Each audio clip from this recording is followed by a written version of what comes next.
Today, I want to talk to you about vertigo.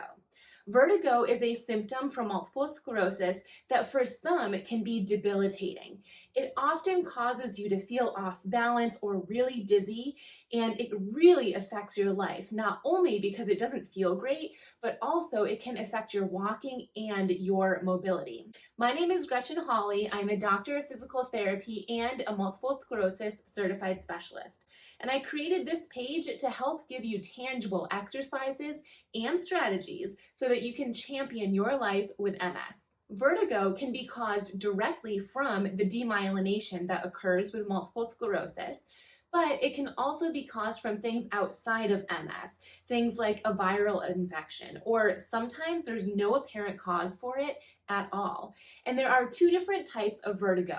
The most common type is hypovestibular system, meaning your vestibular or inner ear system is working a little bit slower than your visual system. So you might see something, but your inner ear system doesn't catch up to speed. It's a little bit delayed, and that can cause this feeling of dizziness or off balance. The second type of vertigo is BPPV, which is known as benign paroxysmal positional vertigo.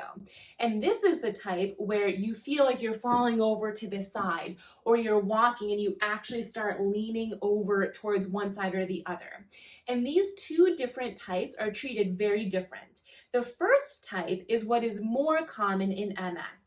The second type is more common with a viral infection or an injury or a fall or no reason at all. The typical treatment for BPPV is a positional treatment, meaning you would go to a physical therapist, you lie on a table, and they would do what's called the Epley maneuver. And with this maneuver, you start with your head over to one side, you lay down, stay there for a bit, turn your head over, roll to the side, and come back up.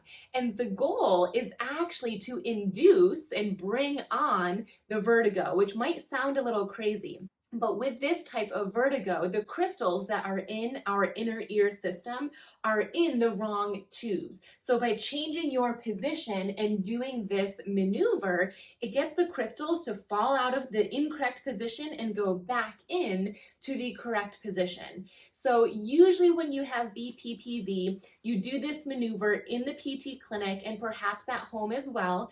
And after doing it just a few times, you should be feeling a little bit better. Sometimes it takes up to a couple of days, maybe a week at most, to fully clear, but usually after that, you're good to go.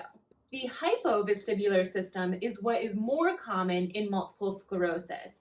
And lucky for you, there are actually exercises that you can do to pick up the speed of your vestibular system and therefore have vertigo lessen or even completely go away. So I'm going to show you just two of these exercises, and please know that there is a whole sequence of exercises. These are only two of them, and it is important that you go to a physical therapist or you find these exercises and you do them within your tolerance level. Similar to the maneuver that we did for BPPV, this exercise also, both of these exercises, should bring on the vertigo symptoms. So be mindful of that, and as soon as your symptoms come on, you stop. And then you'll do the exercise again, and as soon as the vertigo comes on, stop. So the idea is that you're building up tolerance so that eventually you can do more and more repetitions without vertigo ever coming on.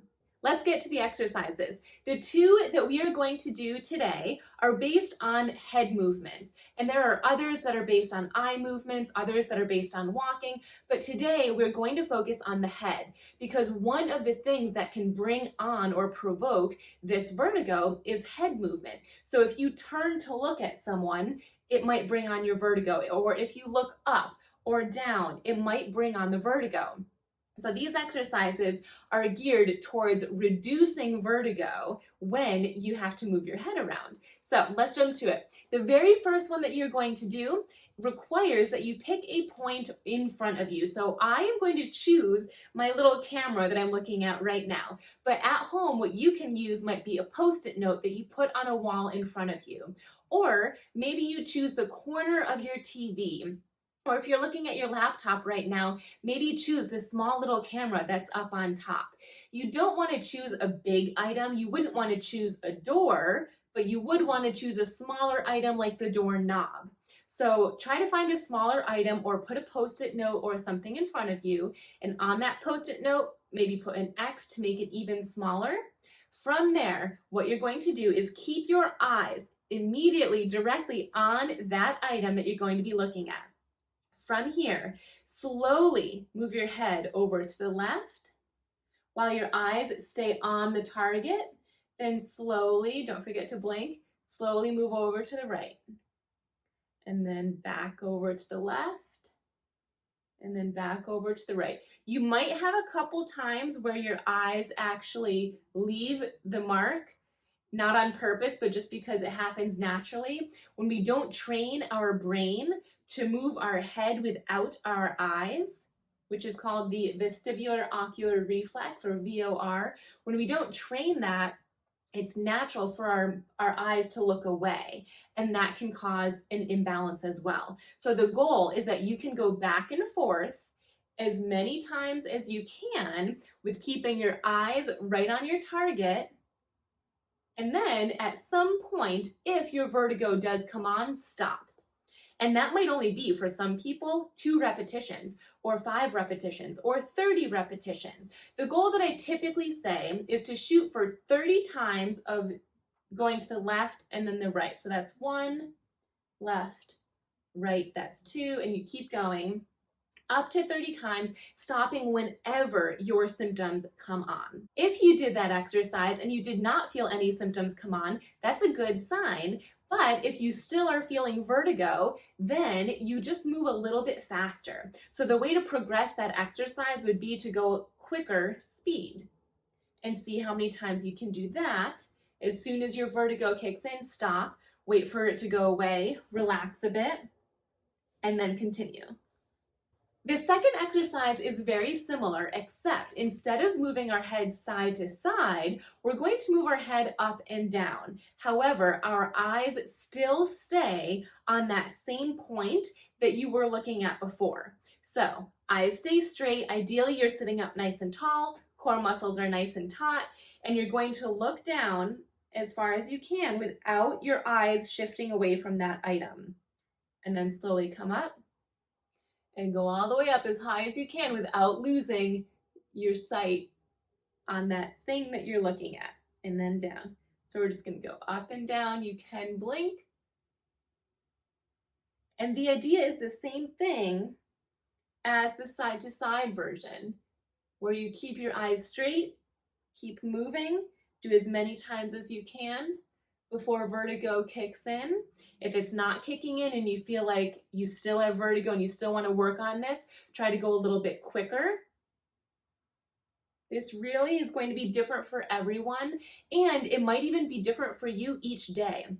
Some days you might try this exercise and you need to go really slow, and maybe you can only do 6 repetitions before it kicks in. And then other days you might be able to do 30 repetitions at a quicker speed. So do not feel like you are failing at this exercise if you're able to do fewer one day. There is a learning curve, and for some people who have extreme vertigo reactions where you might feel nauseous, go slow and then progress from there. So those are 2 exercises that you can try right now to start improving the speed of your vestibular system, and therefore hopefully reducing your vertigo, and maybe even over time having that vertigo completely disappear.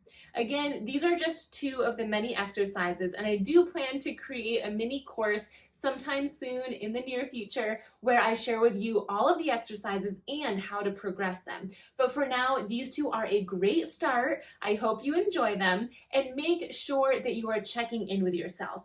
If you do feel like these make any of your symptoms worse, please do not do them. The goal is that it induces or provokes those vertigo symptoms, but then lessens. And over time, within a week or 2, you should already feel a slight improvement in your vertigo. But if that's not happening and this doesn't feel good for you and it is not improving, do not do this exercise. I hope you found this video helpful. If you're excited about learning more exercises specifically related to MS, you might want to consider checking out my online MS wellness program called The Missing Link. And if you have a couple of extra minutes, there are a few videos that you might enjoy watching. Please remember to press the thumbs up button, share with a friend, and press subscribe.